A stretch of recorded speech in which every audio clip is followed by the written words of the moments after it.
मुंह पे 1-2 बिटकॉइन जहाज लेके आ जाता। पाकिस्तान में भी हम इसको कैश आउट नहीं कर सकते, ये इलीगल है। ये क्या सीन है? अच्छा अभी भी इलीगल है। Wait, crypto is illegal in Pakistan? In Pakistan it's illegal.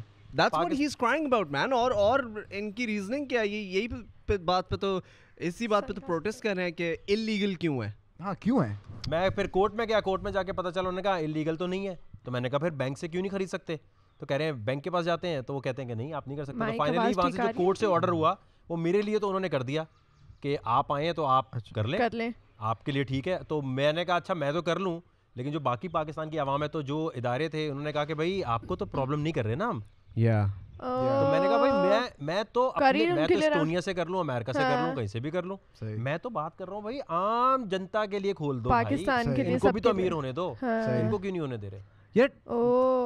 You know इसको ना कंप्लीट डिटेल में इस टॉपिक को ना खोल के इस पे बात करनी पड़ेगी। हम कहते हैं पहले शुरू करते हैं कि क्योंकि तुम्हें भी क्रिप्टो क्या है कि काफी सारे लोगों को जो आपकी रिजर्वेशंस हैं, जो आपको लगता है ना प्रॉब्लम्स हैं इसकी, वो पूछें क्या क्रिप्टो है क्या, सबसे पहली बात। पाकिस्तानियों बिल्कुल भी नहीं पता, लेकिन मैं इन्वेस्ट करना चाहती हूँ वकार भाई, मैं एक्चुअली इन्वेस्ट करना चाहती हूँ। मेरी बाजी बहन बात सुनने देखें, इसके अंदर वही तो हो गए इसके अंदर जो है ना असल में मसला ही है, पहले डाकिया खत लेके जाता था, उसकी जगह क्या आया? Message, email. अच्छा पहले आप बुक स्टॉल पे जाते थे, बुक शॉप पे जाते थे, उसकी जगह इन्फॉर्मेशन के लिए अब क्या हो गया? E books. और इसी तरह इन्फॉर्मेशन के लिए अब आ गया इंटरनेट। ठीक है। तो डाकिया खत जब लेके जाता है और अगर आपके बड़े बूढ़ों को आप बोलेंगे जी के अब ईमेल के थ्रू जा रहा है, तो वो हमारे परदादा बोलेंगे किधर शकूर किधर है जो खत लेके जाता है। तो बिलीव ऑन टेक्नोलॉजी नहीं है इस पूरे खित्ते का, India, Bangladesh, Nepal, it's not just Pakistan. लोगों का बिलीव डेवलप नहीं होता। जहाज में भी जब पहले बैठते थे कहते गिर जाएगा भाई हम नहीं जाते इसमें। इसी तरह देखें, पहले आपने मुझे आंसर देते जाएंगे ना तो फिर बड़ा मजे का हो जाएगा। आप सबने बताना है, पहले बताएं सबसे पहले कोई चीजें खरीदने के लिए क्या चीज थी? गोल्ड।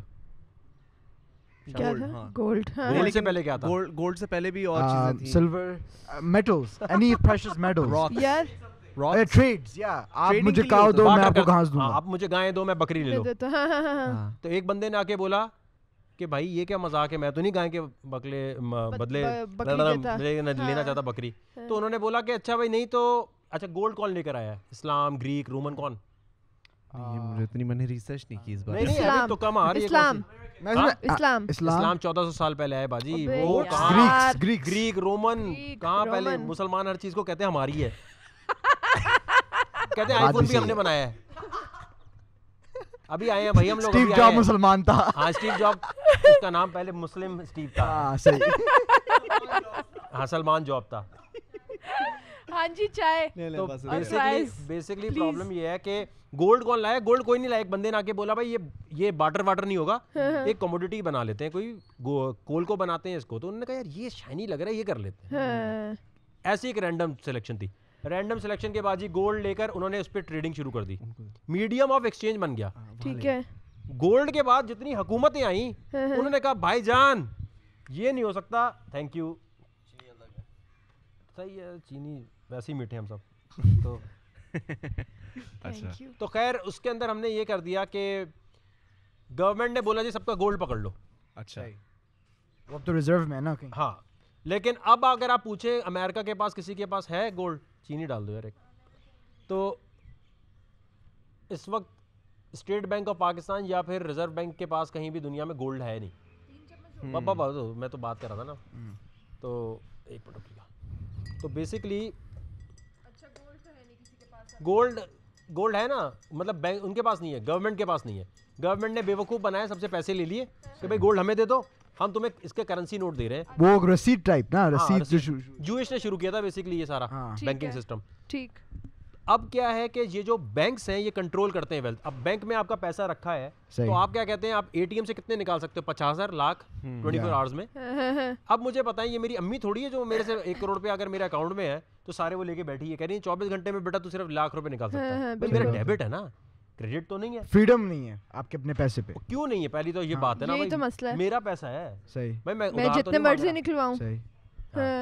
तो अब आप मुझे बताएं ना, उधार तो नहीं है तो फिर तो मेरा पॉइंट ये है कि जी बैंक ने आपको कंट्रोल कर लिया आपकी वेल्थ को, और आपको आसरा दिया कि हम आपको क्रेडिट दे सकते हैं, ये दे सकते हैं। तो आपके जहन में एक गुलाम बनने का ज्यादा तसव्वुर आ गया कि इससे मैं पैसे लूं। हाँ, बिल्कुल। उसको काउंटर करने के लिए हाँ, 2008 में एक ग्रुप ने ये सोचा कि भाई ये गोल्ड जैसा था ना कि गोल्ड मेरे पास है तो मेरा है, तो इसी तरह भाई कोई ऐसी चीज होनी चाहिए जो हुकूमत के कंट्रोल में नहीं हो, मेरा पैसा मेरा है, जिसको बोलते हैं centralised economy. Centralised dollar system है, जो करेंसी है वो सेंट्रलाइज्ड होती है, उसको कंट्रोल करती है गवर्नमेंट। सही है। सही। तुम ग्लासेस, मैं तुमसे बात कर रहा हूँ, तुम कहाँ? नहीं, मुझे तुम हमारी बात भी सुन रही हो? अच्छा ये बताओ अभी तक क्या बात हुई है? वो कह रहे हैं कि हमारा पैसा हमारा ही होना चाहिए, हम लोग अच्छा, किसी से उधार या किसी से लिमिटेड अमाउंट ना लें और हमारे में गुलामी ना आए। हमें बैंक के पास क्यों जाना है? हमारा हाँ, मेरा पैसा मेरे पास होना चाहिए कि मेरा पैसा, कि इसको डिसेंट्रलाइज्ड इकोनॉमी कहते हैं। हाँ, तुम इधर आना चाहते हो? नहीं, अच्छा ठीक है। सही है। अज़ाब। भाई जैसे खत लेके जाते हैं ना, अब तो वो पोस्ट ऑफिस वाले बोलते थे पार्सल किसको भेज रहे हैं, क्यों भेज रहे हैं, अब ईमेल में तो आप कुछ भी लिख के भेज दें, आपके कंट्रोल में। सही। इसी तरह अब जो फाइनेंशियल सेक्टर है वो कहता है भाई सब कुछ डिसेंट्रलाइज्ड होना चाहिए। कि भाई मैंने अगर इसको पैसे भेजने हैं तो आप मेरी मॉनिटरिंग कर सकते हैं, हुकूमत मॉनिटर कर सकता है कि हम कोई इलीगल एक्टिविटी तो नहीं कर रहे, लेकिन कंट्रोल आपके हाथ में क्यों है? एक बंदा जॉब कर रहा है, 2008 में रिसेशन आया, सबकी जॉब चली गई, अभी आया जॉब चली गई, तो वो कह रहा है भाई मैंने तो अपना सारा कुछ ठीक किया था ना, तो मैं कैसे फंस गया अगर हुकूमत ने गलत पॉलिसी बनाई? तो सारी दुनिया इस पे आ गई है। जैसे जब रिसेशन आता है तो लोगों के लिए ये बात समझना भी जरूरी है कि जो पैसे की कीमत है वो क्लोज टू खत्म हो जाती है, वो ऑलमोस्ट खत्म होना चाहिए। तो अगर आपके पास 1 लाख रुपए बैंक में पड़े हुए हैं और उस 1 लाख की वैल्यू ये है कि आप उससे जाके एक समझ लो गाड़ी खरीद सकते हो, तो अगर रिसेशन आ गया कंट्री में तो उस 1 लाख रुपए से आप गाड़ी नहीं खरीद सकते। हो सकता है इतनी इकोनॉमी बुरी हो जाए कि आप उससे अंडा टोस्ट भी ना खरीद सको, 1 लाख रुपए की वैल्यू खत्म हो जाएगी। ये वेनेजुएला में शायद हुआ था ना, जब करेंसी इन्फ्लेशन। जर्मनी में भी हुआ था। जर्मनी में भी हुआ था। जर्मनी की बात वर्ल्ड वॉर 2 के बाद हुआ था। जर्मनी के अंदर वर्ल्ड वॉर 2 के बाद करेंसी इतनी ज़्यादा डिवैल्यू हो गई थी कि जब वो दस्तरखान बचाया करते थे ना तो खाना खाने के लिए, एक पॉइंट आ गया था कि वो पैसे बचाना शुरू हो गए थे, क्योंकि अगर पैसे ऐसे बचाओगे ना उससे ज़्यादा पैसे चाहिए दस्तरखान खरीदने के लिए। So this is the problem of centralized government policies and economy being centralized. भाई आप यहाँ काम कर रहे हैं ना, आप बहुत अच्छा ऐड कर रही हो, आपके व्यूज आ रहे हो, लेकिन वो YouTube चैनल जो है इतना ज़्यादा उसकी प्रमोशन नहीं कर रहा हो शावीर, या इसी तरह बैठा हो, तो आप कहें यार मैं तो अपनी जॉब पूरी करके गई हूँ ना, तो मुझे मेरे पैसे क्यों नहीं मिल रहे? एंड सेम कॉन्सेप्ट गोज कि आप जब शादियां होती हैं लोग वाइफ को क्यों गोल्ड देते हैं? Gold is as keep safe, ठीक है? पैसे हो या ना हो आप मेटल उसको सेल कर सकते हो इन एनी केस। बिलीव, पैसा जो है बेसिकली बिलीव है ना, गोल्ड बिलीव है पूरी ह्यूमन कम्युनिटी का कि यार ये एक सही चीज है।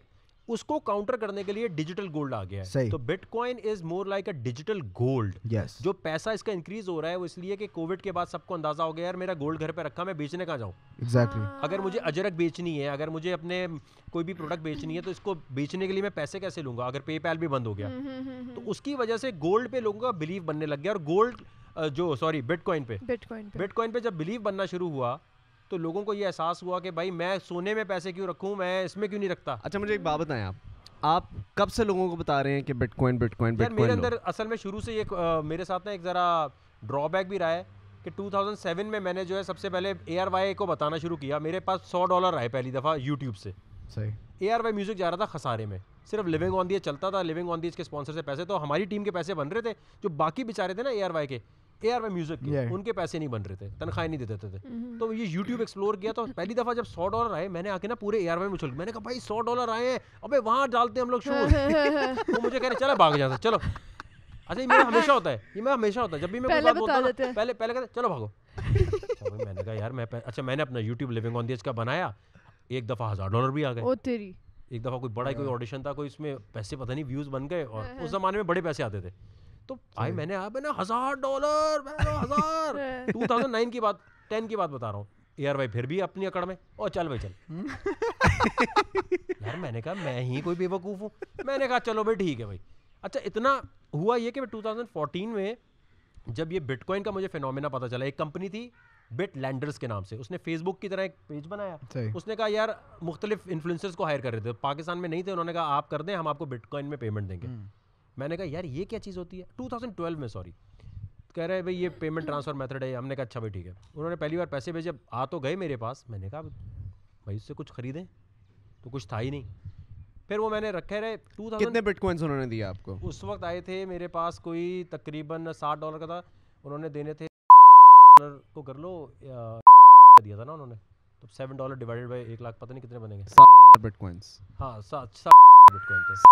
बिटकॉइंस आपके पास है इस वक्त। एक बिटकॉइन की क्या वैल्यू है? उस वक्त के बाद खर्च भी हो गए ना, मुझे पता है, मैं वैसे कैलकुलेट कर रहा है। एक सेकंड वो अपनी सीरीज से पूछ रहा वो सीरीज से पूछ नहीं, एक सेकंड वकार भाई, एक बिटकॉइन की इस वक्त क्या वैल्यू है? $35,000 USD।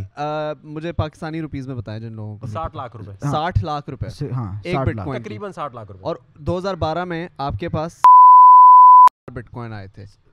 इंग्लिश नहीं, लेकिन तो तब वैल्यू उसमें से खर्च हो गए। मैं ऐसे लोगों के पर्सपेक्टिव के लिए बात कर रहा हूं। वो कह रहे हैं कि जब मेरे पास 6,500 आए थे तब उसकी वैल्यू भी डिफरेंट थी। तब पता है, अब कन्वर्ट करें तो असल में बिटकॉइन की ना ये थ्योरी गलत है कि हर कोई ना ये कहता है उस वक्त इतने थे तो आज इतने हो जाते। किसी के पास, मैं इस पूरी कम्युनिटी क्रिप्टो में हूँ, किसी के पास उस जमाने के बिटकॉइन नहीं है, वो खर्च हो गए। हुआ क्या 2014 में मैंने एक वीडियो फिर पोस्ट की, सारे मुझे ताने मारते थे कि भाई ये खर्च कहाँ करोगे, ये है क्या फजूल डिजिटल। जब मैं बता रहा होता था, मरियम नवाज और इन लोगों के पास जाता था मैं, नवाज शरीफ की हुकूमत में, कि पाकिस्तान बूम कर जाएगा। अब मुझे होता है यार मेरा फायदा हो रहा है ना, सबका फायदा हो रहा है। नहीं माने।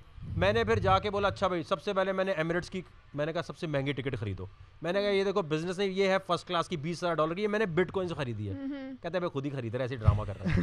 तो मैंने कहा यार बिल्कुल ही उल्लू समझ रहे हैं भाई, ये क्या मजाक है, इन्होंने तो मेरा मजाक ही बना दिया। हाँ मैंने कहा ठीक है ना समझो, तुम्हारा लॉस है, मेरा तो नहीं। फिर मैं टुमारोलैंड तो फलाना ये जितनी महंगी जगहें थी ना, ढूंढ रहा होता था। मैंने कहा कहाँ ज्यादा बिटकॉइन का एक्सेप्टेबल है, टुमारोलैंड, चलो भाई ये भी लैंड। अच्छा। तो पूरा वर्ल्ड टूर करते हुए सारे बिटकॉइन उड़ा दिए भाई ने। हमें तो पता नहीं था ना, $7 से वो आ चुका था $268 पे जब मैंने वीडियो पोस्ट की है। अच्छा। तो आ गया वो, अच्छा खासा पैसा बन गया। मैंने कहा खर्च कर दो भाई, सब खर्च कर दिया वकार भाई ने, सब जाया वाया करके जब खुश हो गए, मैंने कहा अब ये गिर जाएगा। वो 2016 में फिर चलने लग गया। 17 मैंने अपने दोस्तों को गले से पकड़ के मारना शुरू कर दिया, कुत्तो तुमने बोला था ये कोई चीज़ नहीं है, क्या है।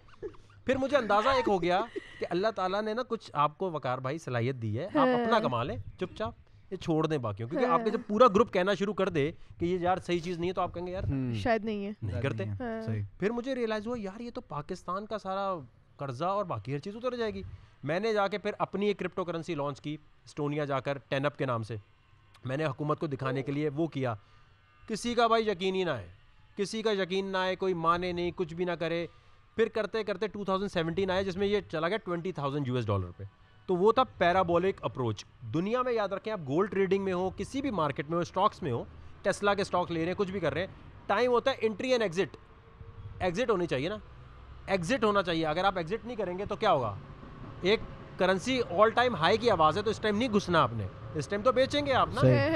तो $35,000 पे अब सब लोग घुस गए पाकिस्तान में। अच्छा, अब ये गिरेगा कहीं? वकार भाई ने बोला था, वकार तो वैसे यही होना है। और आप क्या एक्सपेक्ट करते हैं, क्योंकि अभी तो सबसे ज्यादा आप ही लोगों को वो करवा रहे हैं। Do you think it's the right time to get into cryptocurrency? मैं आपको बताऊं, देखिए इसका एक बेहतरीन तरीका मैंने 5 साल में ये सीखने के बाद कि जी बड़ी कोई लंबी कहानी है, इसका एक आसान तरीका कर दिया कि आप भी सीख जाएं। कोई हाउसवाइफ हो, कोई जिसको क्रिप्टो का कुछ नहीं पता, हमने क्या किया कि मुझे समझ आ गया पाकिस्तानियों की जेब से जब तक पैसा नहीं जाता ना, इनको शौक है कम्युनिटी का। ग्रुप हो, व्हाट्सएप ग्रुप हो, उसमें बातें हो रही हो, फिर वहाँ थोड़ी और बातें हो। ग्रुप होना जरूरी है भाई, मेहंदी की शादी के ग्रुप से लेकर पैसों तक, डांस प्रैक्टिस के ग्रुप से लेकर ग्रुप हो, ब्राइडल शावर का ग्रुप हो, हाँ ब्राइडल शावर का ग्रुप हो, आपा बुआ का कजन का ग्रुप हो। तो मैंने कहा ये ग्रुप का एक वो सहारा लेते हुए पैसा लेना ग्रुप। फिर फेसबुक ने अभी ये फैसिलिटी एक निकाली है फैन सब की। तो उसमें क्या उन्होंने किया है कि भाई कुछ कवानीन है कि जिसके तहत वो किसी प्रोफाइल से पेमेंट एक्सेप्ट करती या नहीं करती। तो हमने ग्रुप बनाया जी, मेरा पेज है facebook.com/वकारज़का का, वहाँ जाए, वहाँ लिखा है बिकम सपोर्टर। जब आप उस पर क्लिक करते हो तो ये मेरा दावा है कि जी आपने 1500 रुपये पे किए हर महीने और आपको इतना सब कुछ सिखा दिया जाएगा कि 1500 आप कमा के खुद वापस आ जाएंगे।